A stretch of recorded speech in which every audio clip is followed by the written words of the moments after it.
Assalamualaikum warahmatullahi wabarakatuh. Hai teman-teman, di sini saya akan menjelaskan fikih mawaris rat dalam sistem waris Islam. Sebelumnya, izinkan saya memperkenalkan diri. Nama saya Muhammad Badri dengan nomor pokok mahasiswa 202 101 0081 kelas HKIB. Baiklah, langsung saja kita masuk ke materinya. Yang pertama, sistem kewarisan rat. Pengertian rat menurut fikih, kata rat berarti i'adah yang bermakna mengembalikan. Sebagaimana kalimat radda alaihi haqqo yang berarti adahu alaihi yang artinya dia mengembalikan hak kepadanya. Kata rat juga berarti sarf yaitu memulangkan kembali. Sedangkan menurut ulama Wahbah al-Zuhaili, rat adalah adanya harta yang tersisa dalam perhitungan dan apa yang tersisa dikembalikan kepada dawil furud nasab selain suami atau istri sesuai dengan bagian-bagian perhitungan mereka. Sedangkan menurut Ibnu Rusyid, rat adalah berkurangnya jumlah siham pembilang dawil furud dari asal masalah penyebut atau harta waris sehingga menyebabkan bertambahnya jatah, bagian, dan masing-masing pewaris. Selanjutnya ialah rukun dan syarat rat. Yang pertama, adanya sisa harta waris.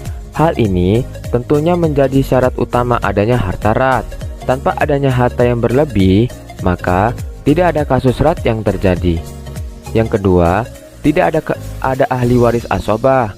Ketika ahli waris asobah ada di dalam sebuah kasus kewarisan, maka harta yang sisa menjadi hak mereka karena sesuai dengan ketentuan di dalam Al-Quran dan Sunnah. Selanjutnya ialah rukun rat. Rukun rat ada 3. Yang pertama, adanya ashabul furud. Yang kedua, adanya kelebihan saham. Dan yang ketiga, tidak ada ahli waris asobah. Selanjutnya ialah ahli waris penerima rat.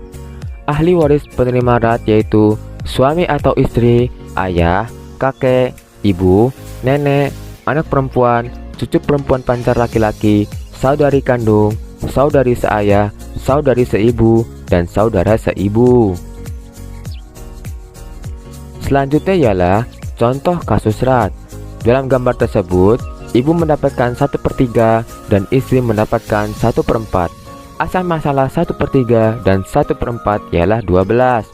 Dari penjelasan di samping, maka dapat diketahui bahwa ada kelebihan harta sebanyak 5/12.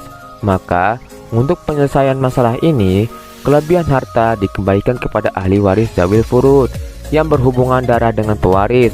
Dalam kasus ini dikembalikan kepada ibu saja, sehingga bagian ibu yang awalnya 4/12 menjadi 9/12. Selanjutnya ialah perhitungan tanpa menggunakan kasus rat. Ahli waris terdiri atas anak perempuan dan ibu dengan meninggalkan harta waris sebanyak 12 juta rupiah. Ahli waris ialah anak perempuan mendapatkan 1/2 sedangkan ibu mendapatkan 1/6. Asal masalah dari 1/2 dan 1/6 ialah 6. Maka 1/2 dikali 6 sama dengan 3, sedangkan 1/6 dikali 6 sama dengan 1. Maka jika dihitungkan 3 dibagi 3/6 dikali 12 hasilnya 6 juta rupiah. Sedangkan 1 dibagi 1/6 dikali 12 juta rupiah hasilnya 2 juta rupiah. Maka jika dihasilkan mendapatkan 8 juta rupiah. Jadi apabila dihitung tidak menggunakan rat, maka akan terdapat sisa harta sebesar 12 juta rupiah dikurang 8 juta rupiah menjadi 4 juta rupiah. Selanjutnya ialah perhitungan dengan menggunakan rat. Anak perempuan mendapatkan 1/2 dan ibu tetap mendapatkan 1/6. Asal masalah 1/2 dan 1/6 ialah 6. Asal masalahnya diubah menjadi 4. Maka 3/6 diubah menjadi 3/4, sedangkan 1/6 diubah menjadi 1/4. Maka jika dihitung 3/4 dikali 12 juta rupiah hasilnya 9 juta rupiah. 1/4 dikali 12 juta rupiah sama dengan hasilnya 3 juta rupiah. Maka hasilnya 12 juta rupiah.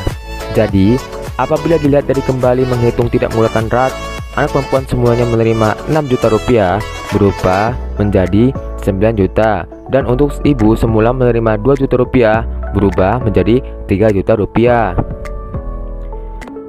Sekian penjelasan materi dari saya, lebih kurangnya saya mohon maaf. Assalamualaikum warahmatullahi wabarakatuh.